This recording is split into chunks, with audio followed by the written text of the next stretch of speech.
Hey, everybody. Thanks for listening to On the Waterfront with Coach. I'm Marina. I'm Coach's daughter. This is a podcast by longshoremen, and I wouldn't necessarily say it's for longshoremen, but it's definitely helpful if you're in the industry because we're going to talk about things and use terms that we use every day, but that might not be familiar to everybody. So if you're interested in learning about the port and what it's like front lines for us, I think that's a good podcast. It's a good podcast for someone to listen to. Do you agree, Dad? Yes, I do. All right, Dad, also your voice is like butter. It's I listened back and your voice is very soothing. Oh, that's nice to hear. Pancho said the same thing. Yeah, you got a good audio voice. Thank you. So the podcast is about life on the port. We're going to talk about history, things, personal experiences on the port from our guests. Also, I assume we're going to talk about current issues. Right now, tariffs are going on. We're not going to talk about it today, but maybe like just how it's affecting us. So things like that. My brother Buddy here, your son, my brother, our sound engineer, suggested that I start a social media, which I agree we do need. I'm not a social media person, so I'm going to do my best to do that. At some point, we will have an Instagram and a Facebook. Look for maybe Google On the Waterfront with Coach and see what pops up at some point. But saying that, I will say that we're hoping that you'll just spread this word of mouth, that you'll share our episodes. If you hear somebody's name in the episode and you want to share it with them, please do. We do talk about a lot of different people. Right, Dad, in the episodes, I mean, tons of name dropping, I feel. Yes, we have like 3,000 people on our locals and stuff, so your name will be dropped at some point. All good things, all good things. Everything's good. All longshoremen are good people. Yes, agreed. So, well, okay, yes, agreed. So, in this particular episode, we interviewed MC Pancho, awesome dude. He's a great guy. You know, I've known him for quite a few years. You know, just a class guy. That's all I can say. His dad was down here, and his dad was really influential longshoreman to a lot of people, which Pancho's a real influential to a lot of people down here also. And we talked to him about a lot of different things, but the primary reason that we had him on was to talk about the C.O.D. coming in on deceased, which is also the permissive rule, I think.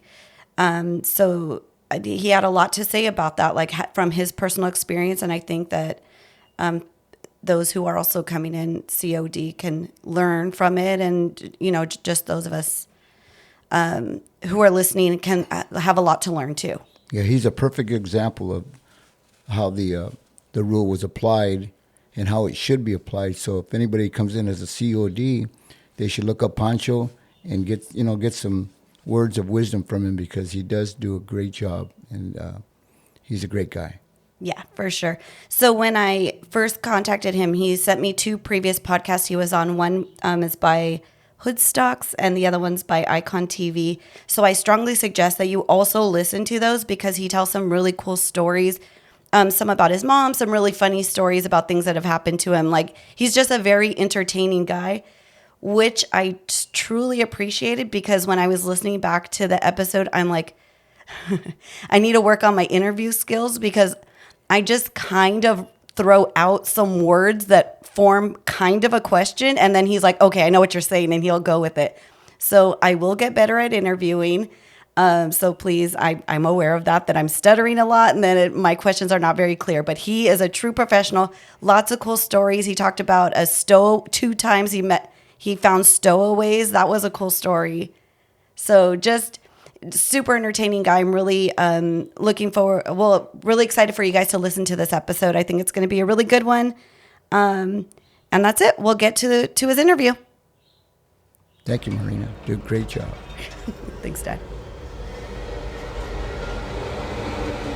Okay, I've got him filming. All right. All right. So we're welcoming our guest, MC Pancho, here. And my dad, Coach, hooked us up with MC Pancho. And when I texted him, he graciously said, yes, of course, I'll do it.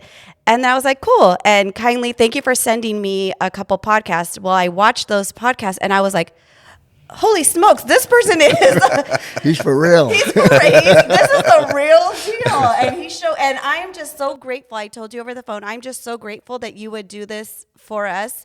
Because I just feel like we're a daughter and dad shindig, and it's not too small for you. You're just like, I just felt like you're the realest dude. Oh, thank you. I'm honored to be here. Thank you. Thank you so much. Thank you for having me. Of course. Yes, of course. So one of the reasons why we're here and what this podcast is about longshoring in our jobs. And in the podcast, I know you touch on it a little bit, but you go into other parts of your life. But so much so you always say, like, when people ask you what you're doing, you're like, oh, work is a big part of your life. But I don't know if anybody really knows what that truly entails. You did mention that you came in on C.O.D, or what my dad calls the permissive rule, correct? Right. Yeah. So will you tell us just a little bit about that? Well, when my father passed away when I was 8.5, we'll say 9. And I was, as long as my mother didn't remarry, I was eligible to apply for a longshore job when I turned 18 as sole supporter of the family. So being that I had a brother and he was heavy on drugs, so he passed away of a heroin overdose 9 months after my father. So he would have been the next one. And so I always tell people that 2 lives were sacrificed for me to have this job, my father and my brother. And now I kind of opened my eyes and said, well, a third one, because my mom, there was a time she could have took the book, and she didn't, and I know that's not a written rule, but there were wives that were taking it during that time, in the 70s. So she held out, and she would throw it at me all the time, like, I held out for you to have this job, so she paved the way. At 18, I was eligible. And I went down there and I filled out an application just like any other job. And I remember everything was no, no, no, no. I had never had a job before. That was right out of high school into the pros. Right. So That's right. I started working probably like 4 months after I graduated from high school. Wow. So Pancho, you're telling me that you had to apply to take his book over? I think it's sort of different now. I mean, I just had a friend that recently passed away, and his wife was the one that could point out or choose whoever she wanted to take the book. Right. No. Back then, I had to fill out an application with PMA, and I remember the gentleman was Charlie Young that took my application. And I mean, like I said, everything on there was no. I remember everything, and then he just shook my hand and said, "Congratulations, you can start tomorrow." He gave me a hard hat and a vest, and I didn't even know how to drive. I didn't even have a car because we never had a car. So here I am taking the RTD to the hall, the next day, and started working right off the bat. I think my first job was, I know my first job was Matson 208 on the Lure line. That was the very first one, swinging on that. Oh, wow. That's crazy because my first job, 1982, was Matson, but it was on the Manalani swing. Oh, okay. Hard lashing job. I remember those ships, the Manalani. Yeah. That one's still around. You could still pick up a job on that ship. Okay, I will. Yeah. Well, no, I'm not saying you in particular. Just saying a person can. Yeah. I mean, you could if you wanted to, I guess. Yeah. So, Dad, you were mentioning earlier when you were jumping the gun, I had to shut you down, okay, that your brother also came in that way. And his story is similar to MC Pancho in a way that they had to wait because you already in anticipation, you already knew this job was here for you. So that must have been like, how do you feel like that affected how you approached you already kind of knew that your story was written as far as that goes when you turned 18. Well, I remember in high school, they would ask you, what type of electives do you want to take or what do you want to major in? And I remember I would tell my counselor, I'm going to be a longshoreman. And they're like, that's hard to get in. And, everybody thinks it's so family orientated. It might have been at one point that, I had pull or somebody was going to bring me in. So they're like, it's kind of hard to get in unless you really know somebody. And then I explained to them how, and they're like, oh, wow, you really are set. So they tried to accommodate and get me an elective that went with working, but they had no clue. They put me in wood class and machine shop, and I think it was electronics that didn't help me at all on the waterfront. So I knew that I had this job waiting because, like I said, my mother threw it in my face for 10 years, Do you think you were talking about your mom and just how so I'm 4'11" too. Oh, wow. So you're like, and it seems like your mom was a little bit of a badass. Do you think that very. she could have hung? Oh, definitely. Just with her mouth alone. Yeah. Yeah. She would have been the perfect example of a female longshoreman. Yes. Back then. Yes. So Dad, say about Uncle Bobby. What? Yeah, Uncle Bobby, his dad passed away. Bobby was like maybe 8 or 9, like Pancho was, and then he had to wait till he was 18. But I don't know if he applied. I never asked him if he applied or if it was automatic. But I know they held the book when he was 9 years old that my mother was going to give the book to him. So, they kept the book open for him. So when he turned 18, he became a longshoreman. But it was hard back then. He got in 1963. Oh, wow. And it was hard work, and the wages weren't as close as they are now. I mean, it was hard work. I remember him coming home and, he was tired. He even felt like quitting. I said, don't quit. I mean, your dad gave you this book. It was designed for you.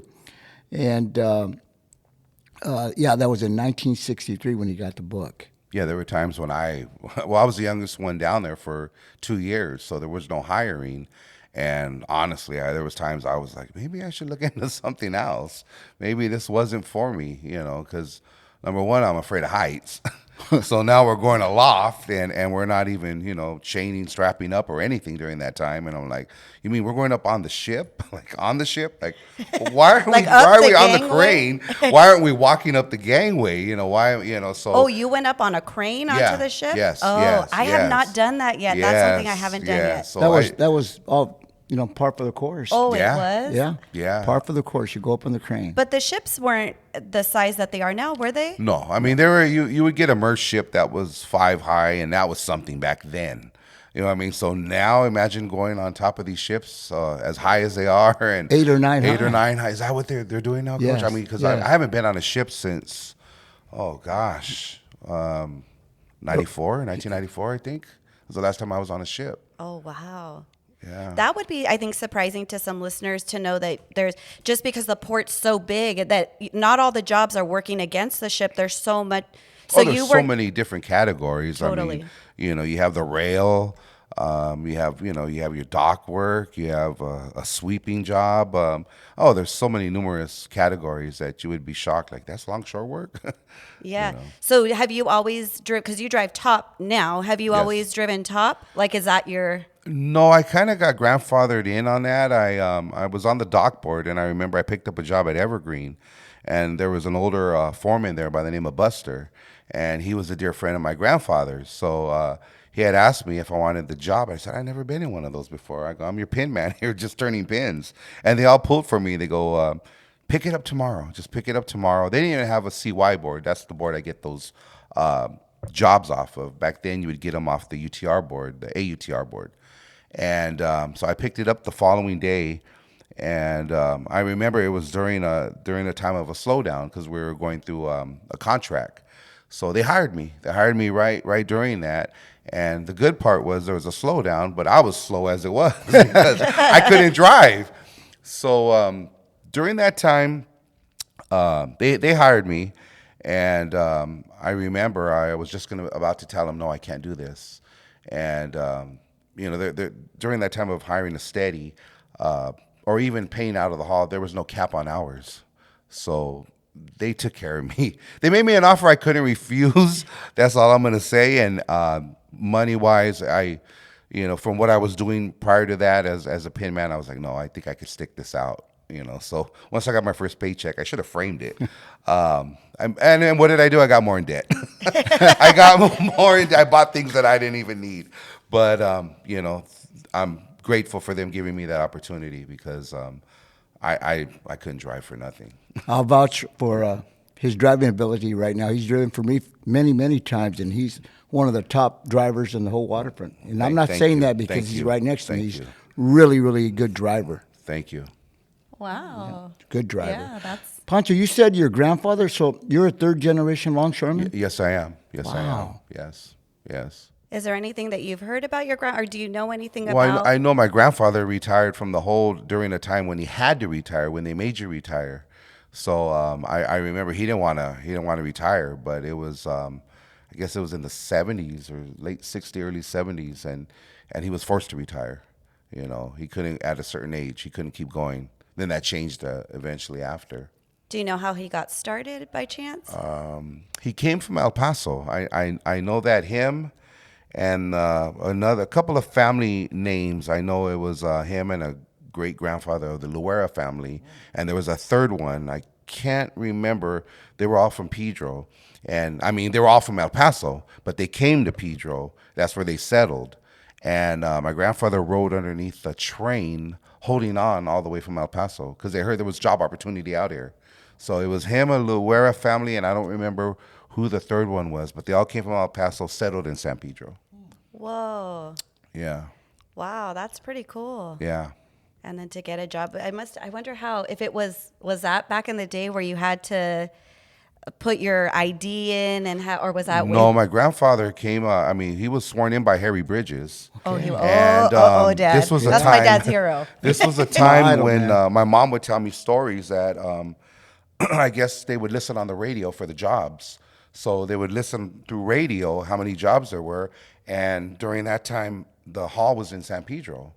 So my grandfather was a drunk, and he owed all the loan sharks money. So my mom would have to go over there and pick up his check, and that was in Pedro. That's funny because we did talk about that before, that there would be the loan sharks at the hall picking up waiting for you to pick up your check. We did talk about that. Oh, yeah. 3 or 4 guys that were down there, loan sharks. Wow. Oh, yeah.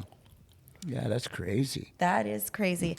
We wanted to talk about you getting in as an 18-year-old and just the amount of the money that you started making and just how that affected you. Right, Dad? Weren't we thinking about that? Right. Some guys, he's exception to the rule because he had his head on straight. But some of these kids that get in 17, 18 years old and they spend money and they get on drugs and everything. Right, Pancho? I mean... Yeah, that's the sad part, and everything's so easy access to you. And peer pressure. It's there. My thing was, I knew I had a responsibility. I had to take care of my mother, and I stepped up. And I think my mom used psychology on me because she let me drink at an early age. So I would drink in the house, at 14, 13, I was her drinking buddy. And then she let the fellas come over, so we'd all drink there. And then by the time I'm 18, I'm working on the docks. I didn't even really care to drink anymore.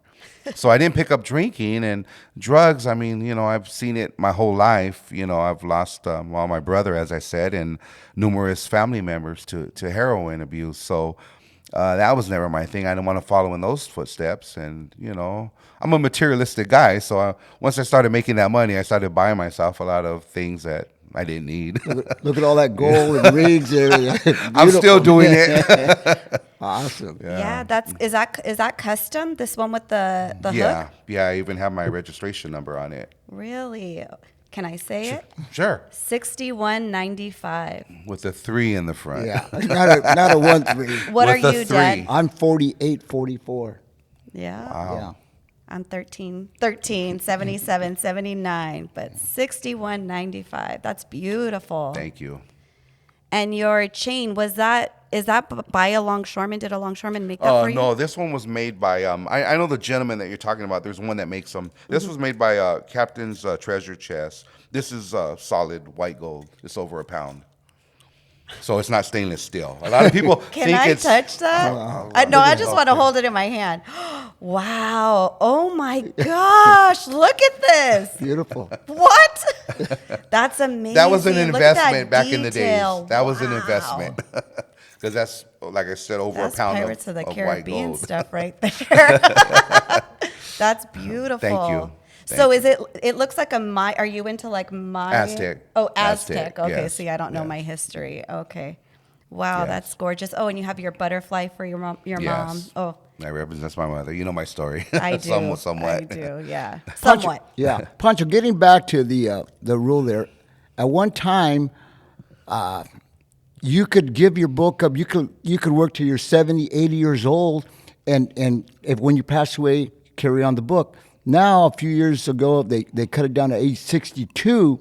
Your book is gone. Oh, really? Yeah. I wasn't aware of that. Yeah. At And- 62, and I was it's telling done. Marina, from what I'm aware of is now if both your parents were longshoremen, say, and the mother passes or the father, they're not really eligible because they already have a family member working, and the whole purpose of that was, sole supporter. That's why I always said I was pretty much the poster child for that, because Right. I was a perfect example of that. I didn't know that they would talk about me at the meetings, and I remember one day a gentleman by the name of Mark Mendoza had brought me up at a meeting, and everybody was like, man, patting me on the back the next day and telling me, wow, I didn't know you were, came in on deceased and you stepped up and this. And I'm like, how do you know? And this is before social media. Right. And I'm like, how do you know that? They go, well, you were talked about at a meeting, which I didn't go to, So I'm like, I was talked about at a meeting by who? And then every time Mark said your whole story out there, for the purpose of the deceased, which is now, I guess, C.O.D. they call it. C.O.D., right. Yeah. I don't know what they called it back then when, Right. when I came in. Right. And when you got in, my brother got in, there was no mentor that would go to a job. No, they just threw you out there. And luckily, if your father had a good name on him, which my dad did, people would look out for you. But I didn't try to use his name. Right, I didn't try at all. And I remember my mom would tell me, like, how come you don't put his name on the ticket? And that's my middle name. My dad's name was Celso, so that's my middle name.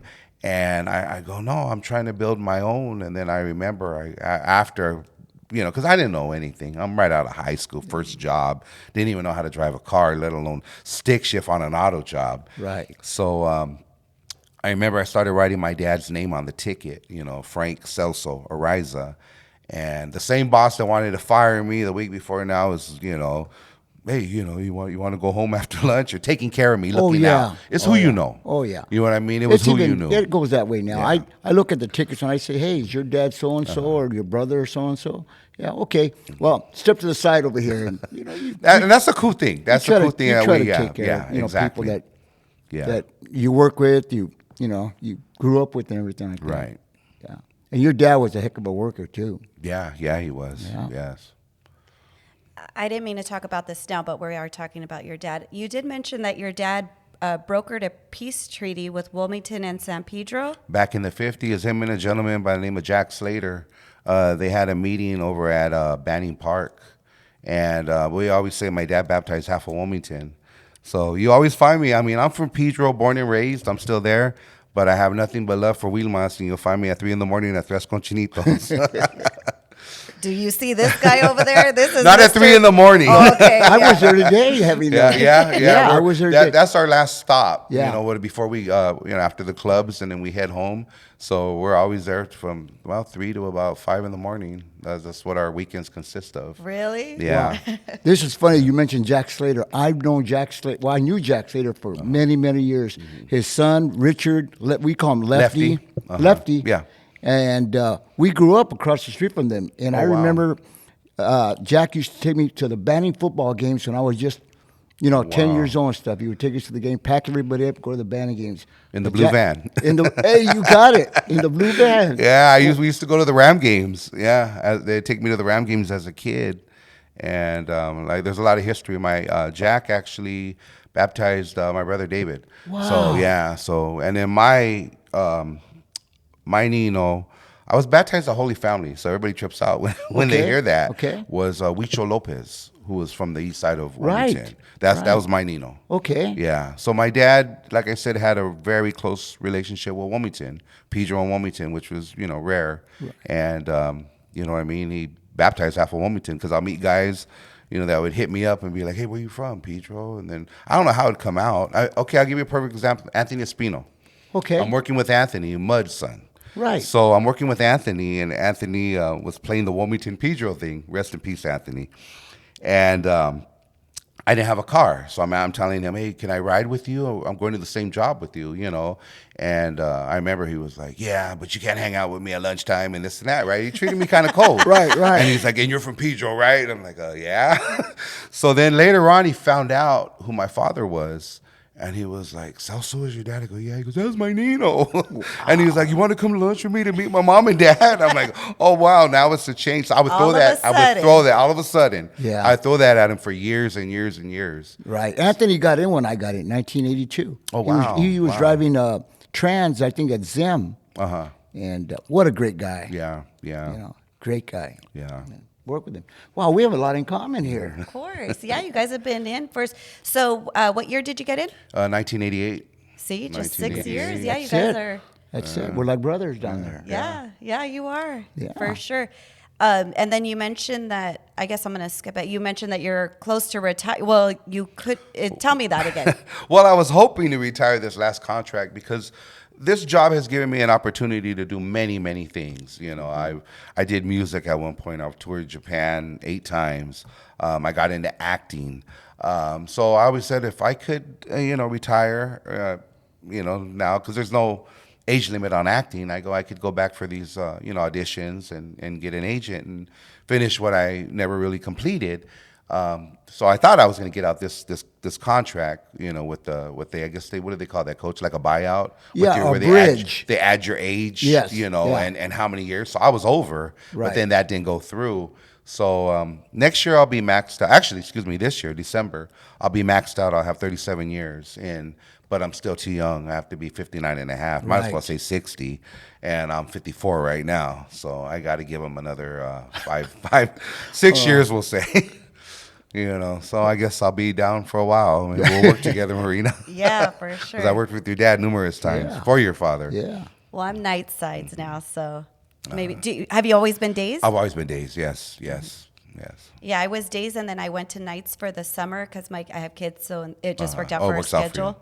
And then kind of you mentioned it, then I got my paycheck, and I was like, oh. Yeah, that makes a big difference. Well, I think I could do nights. I think I could figure this out. And actually, it's been working out nice. So good. Yeah.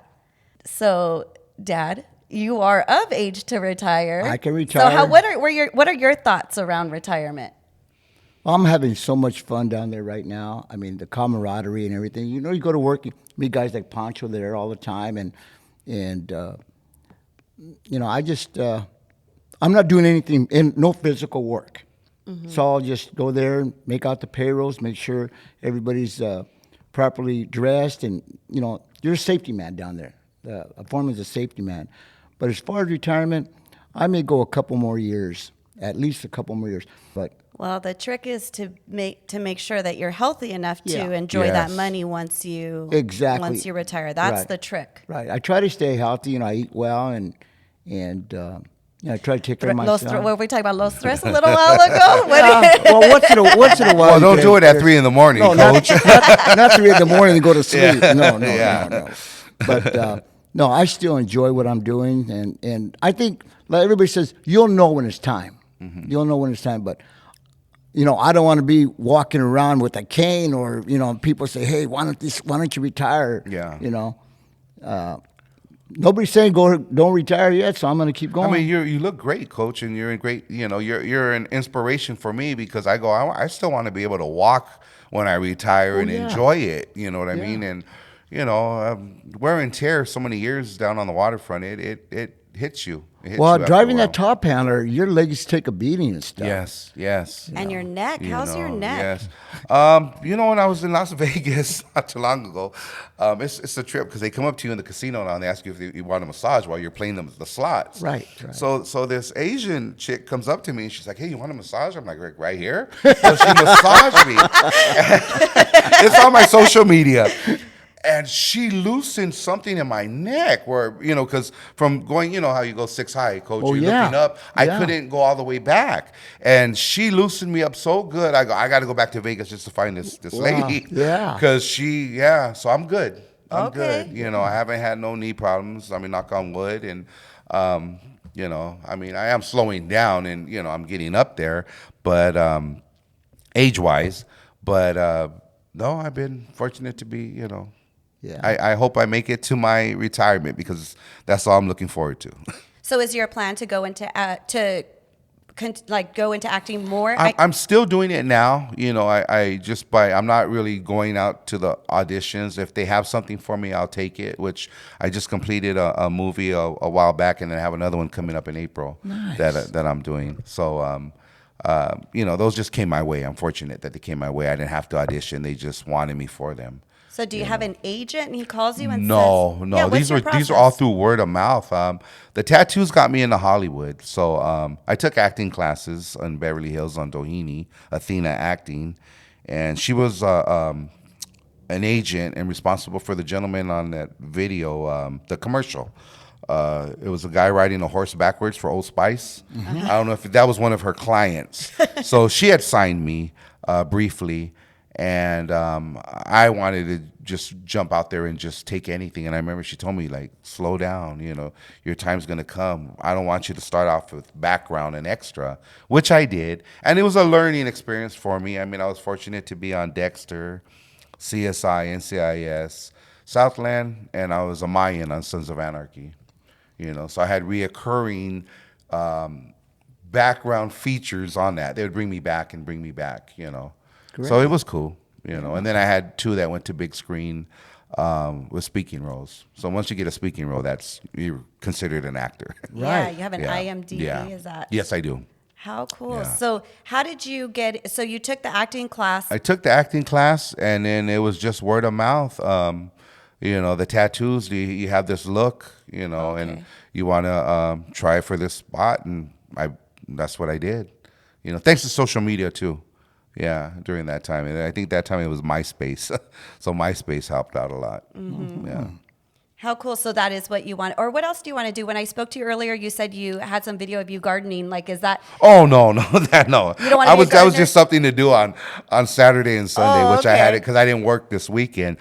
I thought you were going to be growing tomatoes and peppers. No, my wife does that. I'm no. I buy them for her to plant and stuff. So I just got up early and cleaned up the yard and did some gardening on Saturday and Sunday. But no, that's not I don't have a green thumb or no. Acting would be the next thing to complete that. I didn't take it to where I wanted to. Music wise, I have, and I've you know, if you see my social media, I like to eat now. So I go to a lot of different restaurants that I couldn't afford, you know, at a younger age, you know. My husband did tell me about that he said that it's you and your wife and you're at a table and you just have plates of things that you're just trying. Yes, we sample a lot. And we don't waste food. So we don't eat, we bring home. Yeah. Pancho, do you have any children that are down here? Or not that I know of. That would be the best time.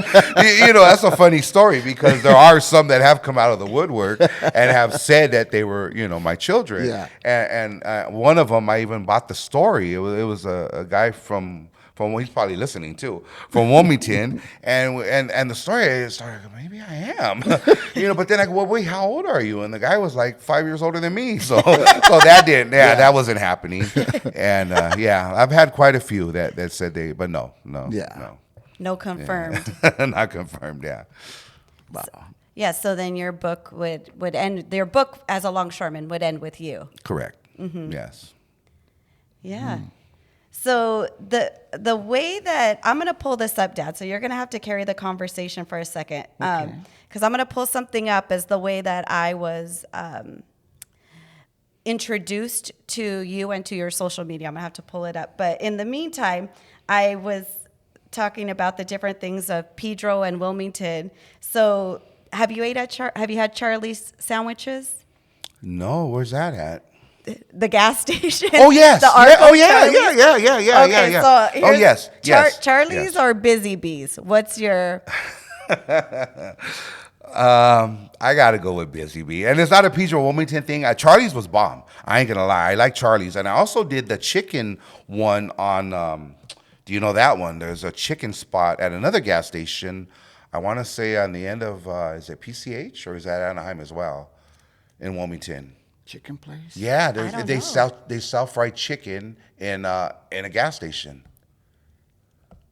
I don't know. I haven't heard of that. And it's in Wilmington. It's good? Yes. I mean, I'm a Pioneer chicken guy. I know where it's at. It's on PCH and Berlin, I think. PCH and Bling. They have the chicken in the Yes. back right there. Yeah. Yeah, that's some bomb chicken Yeah, right it there. is good chicken. Yeah, I've eaten yeah. there. Oh, I got really? turned on to that by a gentleman from Wilmington, and he was like, Yeah. "You'll never guess they got chicken in here." Like in here. So I took my wife. I go, "Hey, we're gonna go have some chicken. Where here?" I'm like, "They have it in there, You're and on trust. it's good." Yeah, yeah. How But no, about- those are good sandwiches though. Back to that spot. that you Yeah, were they saying. are. How about what's your go-to spot to eat for lunch? For On your lunch. on your lunch break. Well, I mean, I try not to eat that big. So honestly, I because then I'll get tired and I'll knock out. So I really don't eat big at lunchtime. At lunchtime, I don't. You're a If I'm snacker. working. Yeah, I'm a snacker. I have my granola bars and stuff like that. If I did have to, I'd probably be Tres Conchinitos because that's close. And then in Pedro, it'd probably be Calaveras Okay. How because about it's you, fast. I like Perozzi's sandwiches up there on what is it, 8th Street in Oh, Pedro? Weymouth? Yeah. And Weymouth, yeah. They have real good sandwiches there. Perozzi's and let me see, Big Nick's. I like Big Nick's. That's fast and easy Yeah, to. fast and easy. For Take the pizza, or you like the the sandwiches? sandwiches. I like a Dominic sandwich, Oh, roast okay. beef and sausage. It's really a good sandwich. Yeah. That place open late. See, this is As far as pizzas are concerned, I like Dominic. Red West? Red West is good pizza. It really is. Red West Salad Bar is the bomb. Oh, yeah. That's the place. And Dominic's in Carson. Oh, okay. By the Actually, tracks? Yeah. By the yeah, tracks, yeah. The one in San Pedro closed down. Right, So, right. so they've been there for years and years and years. Yeah. Good pizza, but Red West is good pizza. Red West, yeah. Yep. All right. Well, see, I don't go on Facebook that often, so it's asking me to do all this stuff. So I'll just tell you, during the George Floyd, during the whole riots, when everyone was rioting and stuff, you came up on my Facebook and said, "Try it. I dare you. All you guys with your backpacks." Try it. Wow, yeah. And I reposted that so fast. And since then, me and my mom have been a big fan of yours. We're like, Oh, wow. yes, thank you. Wow. Oh, my wife, she loved you on that day. Oh, wow. Like, she says, "Wow, look, try it." Because there was fear at that time, I feel. What happened was I went to my doctor's right after work, and I remember that everybody was boarding up their windows and closing everything up, and they were telling me that this group was coming on to Pedro, and they were going to come to Pedro, and they were going to break all the windows and start looting. And I go, "How do you know this?" And they go, "They communicated through Facebook." I go, "They're actually putting it on Facebook, what they're going to do, what their plans are?" And they go, "Yeah, they're coming." So I seen fear, And I remember other people on Facebook were saying, now's the time to help your community out. We need help, because they're taking this threat very, very serious. So I told my wife, I said, "Video me." I go, "I'm going to do a video to counter back at this group that's supposed to come out here and do this." So that's where I did that. And I incorporated Wilmington and Pedro, by saying that, well, we've fought for I don't know how many years for a street that doesn't even belong to us. Well, now it's the time to claim that. I'm going to be damned if we're going to let somebody come into this area and to the harbor area, Pedro, Wilmington, and dismantle, where my parents and grandparents stepped foot as well. So the message got out, and that traveled. I mean, that traveled far. It traveled actually to different areas, because East LA did the same thing on Whittier Boulevard, and there were different areas. And I remember I was getting messages from different people that were thanking me, and it was. I mean, it reached Ireland. I remember somebody from Ireland was telling me, and then it was a time I was back in the dispatch hall because I'd been steady for a long time, and I never stepped foot in the hall, and different people were coming up and saying that their parents or grandparents had seen that video, and thanking me. And I was like, wow, I didn't, I just spoke from the heart. I didn't, it wasn't a publicity stunt or anything like that. I just said how I felt. It was awesome. So yeah, thank It's you, awesome. thank you, and thank you, Marina, because wow, that Yeah, it wow, really resonated. wow, Yeah, wow. it was powerful. Wow. It felt like it came from the heart. It did not feel like a Yeah. publicity stunt. It felt like oh, okay, yes. Yeah, that was Like it was you were rallying the troop. I felt like you were rallying the troops, like Wilmington, like San Pedro, like, hey guys, let's not let these guys come over here. And they tried, but no, they didn't succeed. But they tried. They came down and thought they were going to do something. And then, we were hanging out in down on 6th Street quite a bit, So that was the most time I think that we ate at every spot. We burned out our spots in Pedro. Because we like to travel. We like to leave Pedro. They always say Pedro people never leave Pedro. We're to that venture off.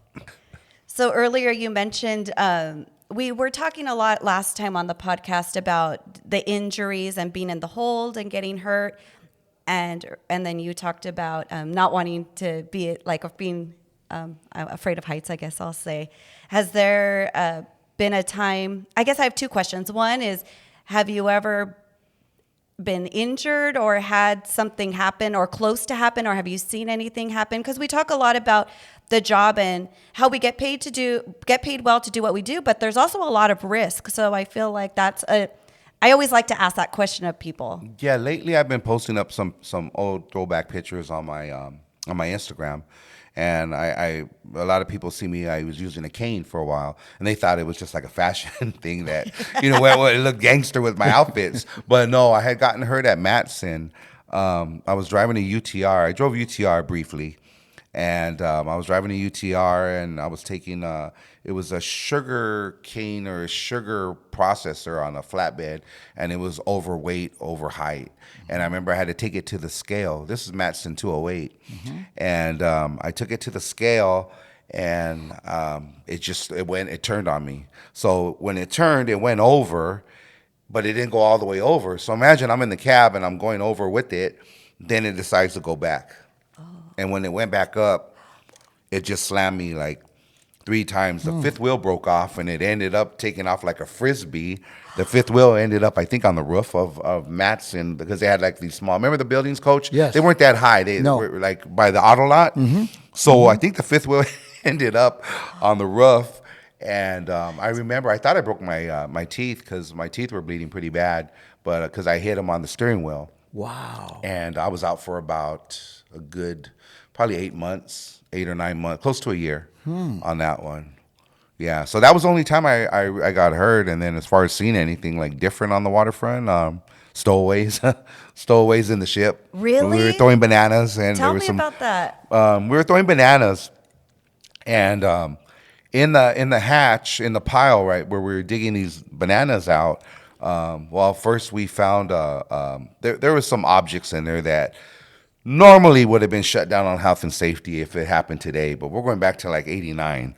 So the first thing we found was a syringe, and we're throwing these boxes of bananas on these gravities, and there was a syringe right there. So we had told the foreman, and the foreman was like, keep going, kid. Just keep pumping, Yeah. right? So, okay, we did. So the next thing we found was we went from a syringe to, I don't know if I can say it on here, but a human piece of shit that was on the box of bananas. So we told him, like, hey, and he's like, just keep going. So, okay, we're not going to argue, so we just kept going. I remember in the third one, we found, with all due respect, we found a tampon.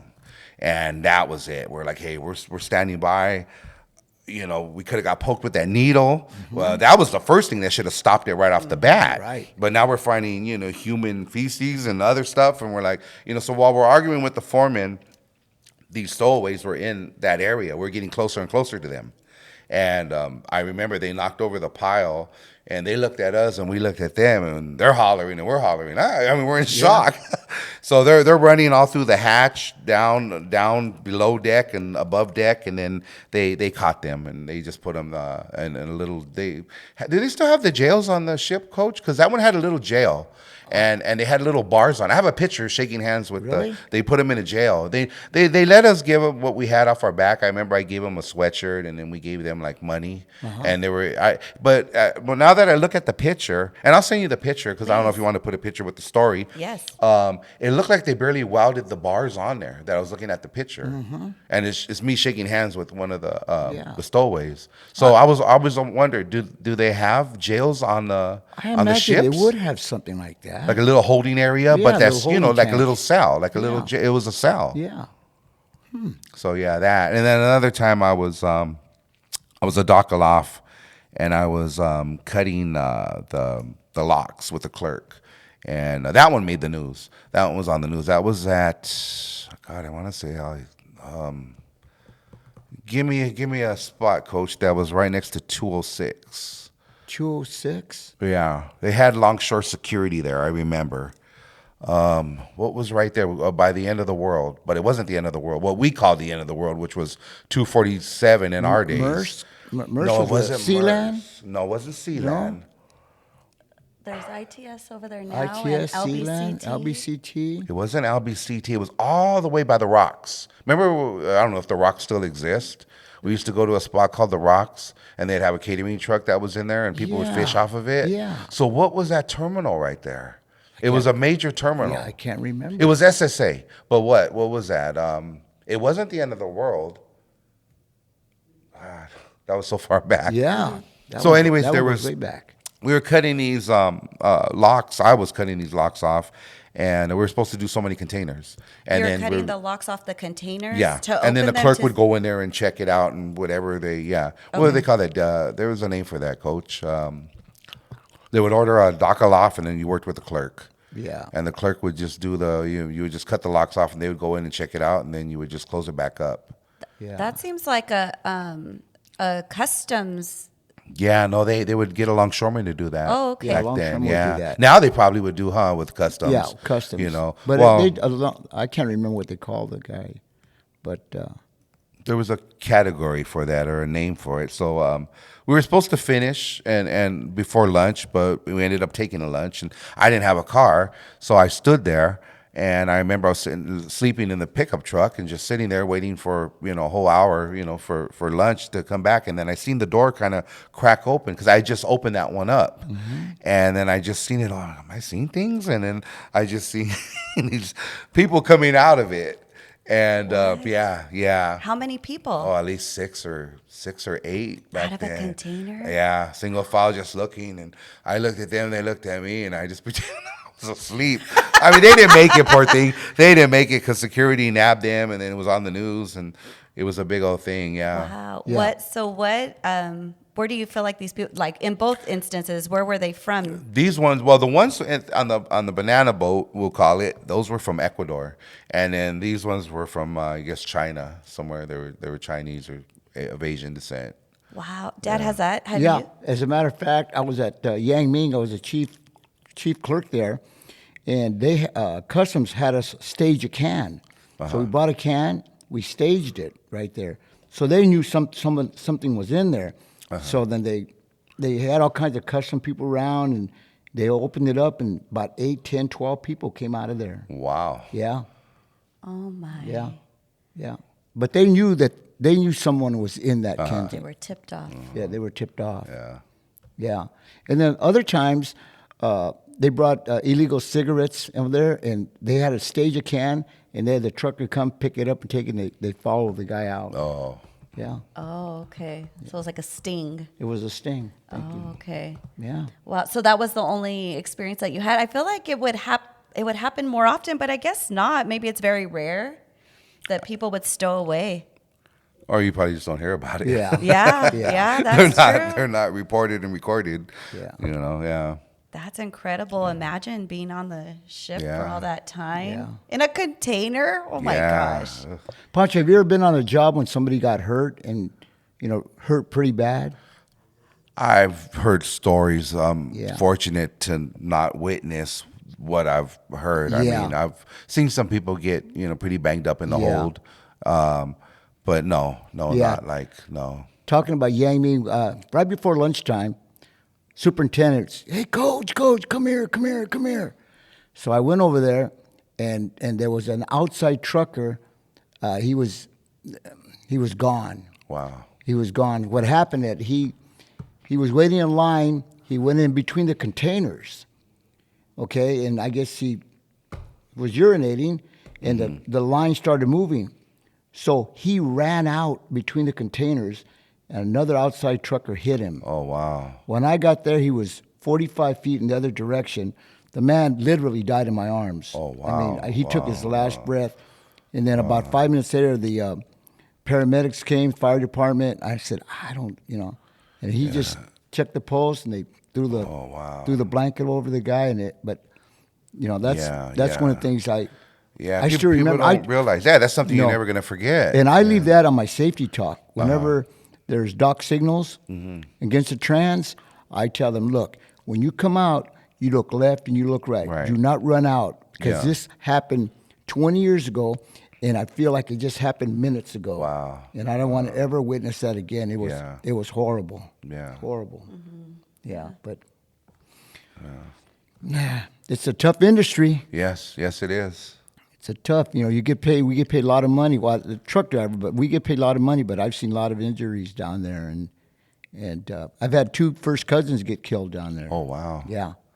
Yeah, that's fortunate. I too have not seen anything like you. Fortunately, I hope that I go my whole career without experiencing firsthand, because I'm sorry that you had to experience that, Dad. That's rough to just, you're just there doing your job and somebody passes in your arms. That was sad. That's hard.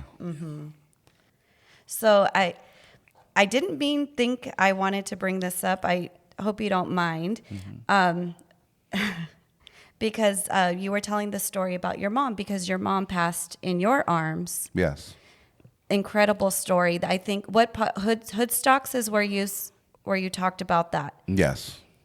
Dad and Bud, you have to listen to it. Such a beautiful story. Just also the way that you say it, because of your relationship with your mom. And I was just like, man, this man is so strong, because I know that that's your love, your mom, right? But you tell it with a lot of strength, and I think it's because probably you've told that story before, and like you mentioned, it keeps her alive, and you still feel like she's here. Well, I always talk about my mom, my dad, and my brother, and I keep them alive through my stories. And honestly, if it wasn't for my mother passing, I don't think I'd be sitting right here doing this interview, because that was the whole reason for me to get back into my music, for me to do a lot of things. It was part of a mourning process to keep busy. So I did music back in 1988, and I was talked into doing a C.O.D., which was a 20-year anniversary of my mixtapes from 88 to 2008. So I did my first CD in 2008, and that was right after I lost my mother. So that kept me busy. That kept me going. That got me to Japan, and that got me, honestly, pretty much got me out there. Like I said, I wouldn't be telling the story right now if it wasn't for that. And my mother, pretty much, I look at it like, well, she would have never passed. That would have never happened, So she pretty much sacrificed, and she's probably saying it right now. See what I did for you? Beautiful lady, man. Beautiful lady. Thank you. Did you know her, Dad? No, but the story. Yeah. But I meant to ask you earlier, did you know Pancho's dad when he worked down there? Yeah, Pancho, when did your dad retire? But no, my dad died of ALS. Okay. So my dad was diagnosed in late 77, which they didn't even know how to diagnose it during that time. Right. So I remember he got hurt at Matson, of all places, Matson. Right. And he was starting to lose his grip, and he was just no energy. And my dad was a professional boxer at one point, and he fought amateur at the Wilmington Bowl, out of the Wilmington Bowl. So he was a health freak, worked out. They said in the hold that he would wear those surfer bodysuits just to get a sweat. He was always, and he would jog backwards all the way from our house to Cabrillo Beach, so he was a health freak. Right. So to get diagnosed with ALS, it was like, wow. And they didn't even know what it was at the time. That's Lou Gehrig's disease. Right. So, no, he went within, God, Coach, he went within a year. Wow. Now I hear people live with that longer. I don't know what type of treatment they're giving them or what it was, but there was no technology then. Right. He went within a year. Right. He died in our house. Right. Well, I knew I knew of your dad. I don't think I ever worked with your dad because my uncles were always down there, and they always talked about your dad. So I feel like I knew the guy. You know what I mean? His story still it's a trip. You Oh, know? yeah. Because even younger generations will tell me, I heard a story of your dad, or or someone had told me one time, I seen your dad fight. I go, there's no way you could have seen my dad fight. I go, boxing in, and he goes, no, I seen him fight in the parking lot of the hall. And I'm like, oh yeah, because then it was a lot of challenging back then. Oh, yeah. You know what I mean? So my dad had fought quite a few people in the parking lot as a challenge. Have you experienced that? Like, did you get challenged? No, I'm glad I didn't have to go through that. No. It was a different era. I mean, nobody fights anymore. I hate to say it. No, they go another route. But no. I had it easier than what he did. Yeah. Yeah, because when you came in as an 18-year-old, you were just so fresh. Well, I had a lot of people hollering at me that, and I didn't even have a man around the house to holler at me, because, my mom never remarried. So now I'm getting hollered at because I didn't know anything, And everybody expects you to, like, we were born into this. Oh, yeah. You know what I mean? And then, like I said, I didn't want to use his name. After being hollered at for about a good 9 months, I'm like, okay, I guess I will throw his name out. Yeah. And that's when I did, Back in the days, them foremen, they didn't take anything. No, they were just, everybody was mad at the world. Oh yeah, they were rough. Yeah. They were rough. One day, me and Tony Raquel, my partner, at Sealand, we went over there, and boss goes, "Hey, I'll be right back. Here's the paperwork. I'll be right back." So he's gone. He comes back, half hour, 45 minutes later. We notice his hand. It was bleeding. It sort of swollen. Hey, what happened? He goes, this longshoreman was messing around with my daughter, so I knocked him out. Oh, wow. Oh, yeah. On his lunch break? Or he just took Or off? just took off? He just took off. He just took off. No, it wasn't. Yeah. He just went there. He knew where the guy was at. He went over there and knocked the guy out. He came back to work. He came back to work. That's the way they did it. Yeah. That's the way things got handled. Yeah. They just handle it. Yeah, the bosses are very nice now, I feel. Well, not very nice, but it depends. But they're respectful. I'll say they're respectful, and they have patience. Yeah, but times have changed, though. Before you can say all kinds of, whatever, right? Yeah. But now you got to mind your P's and Q's. You got to make sure that you're saying the right word, or it's a lot different now. Well, just like the story I was telling you about when we were doing the bananas. We were told to just keep working. Oh, you know what I mean? So there's a perfect example. Like, we could have gotten poked, or something, and we were just told to keep going, just keep going, keep pumping. Don't worry about it. Don't worry about it. So no, now it's changed a lot. It's changed. Yeah. Well, that's good, because there's there's a lot of new casuals, but you still see the stares from other. So yesterday I was driving at Costco UTR, and there were I would say maybe seven casuals there, and so they were being hesitant under the hook, and the swingman was like, "Come on, what are you doing? Come on!" So it's like you get it. Like, people still have little patience, but in my mind I'm like, "Oh, leave him alone. He's learning." But yeah, there's no you're just expected to go out there and kind of know. That's how Pancho got in. Hey, just go out there. What do you do? Just go. Just get over there. Exactly. Right. Honestly, Coach, I didn't even know how to drive. I learned how to drive a car in an auto job. We didn't have a car. My mom didn't drive. So we got around on the bus. So, for the longest, I would take the RTD from 3rd and Pacific all the way to the hall. Sometimes I'd fall asleep, and I'd wake up on the freeway already going into LA, and the driver's asking me for a transfer. So I'm like, oh, wow, I guess now I'll go to downtown LA. I flopped already. So, I didn't have a car. I had to step up, like really step up. Not only, like I said, support my mother, but she was like, hey, I want to see things now. You're gonna have to learn how to drive. You have to get a car. He's a perfect example of why the rule was brought in. He supported the family. Yeah. Support the family. Yeah. Yeah, my mom was taxing me at the end. She was getting so much of my money, and she would, she talked my wife into moving in. Like, hey, I think it'd be a good idea, which was my girlfriend at the time. If she moved in, she could save money. What do you think? And I'm out and numbered by her, and I'm like, okay, I guess she made that decision without me. So I remember my wife, who was my girlfriend at the time, was like all pumped up, like, all right, cool, I guess I'm moving in. I'm like, yeah, okay. So then after that, she goes, well, she said I could save money. And this, and no, my mom taxed her after that, like, hey, you know, rent's due. Oh, wow. So my mom got both of us. Wow. She liked that power trip. Like, she was still in charge, you know. Mm-hmm. She'd buy us fireworks on the 4th of July, and, you know, had us coloring Easter eggs and stuff. So, yeah.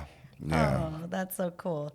Yeah, that is a perfect example. So thank you for coming in, because we did want to talk about, that whole experience that you had coming into onto Seast, and right, Dad? And then, yes. I just... and to anybody out there that's coming in on the Seast, I know that's the roughest way to come in, and I used to hate it when people would say, you know, oh, congratulations are good for you, you know, because, you know, you lost a loved one for that job. Mm-hmm. And the ones that are struggling doing it, I made it. I'm a perfect example, because, you know, me and Coach were talking about earlier, it is easy to get caught up, and, you know, you're making a lot of money, and, you know, you're at a young age, and, you know, you could get out there in the party scene and, you know,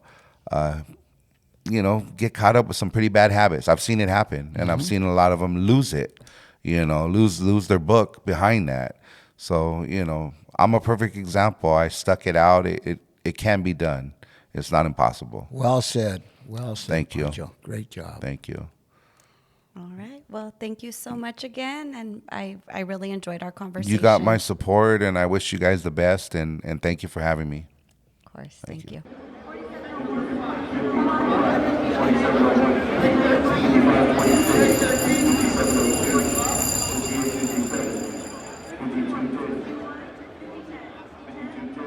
This has been On the Waterfront with Coach, hosted by Marina Barreras Hernandez and Edward Barreras, produced by myself, Buddy Barreras, and recorded in collaboration with our amazing sponsor, the Avalon Arts Cultural Alliance, located in the heart of the harbor, Wilmington, California.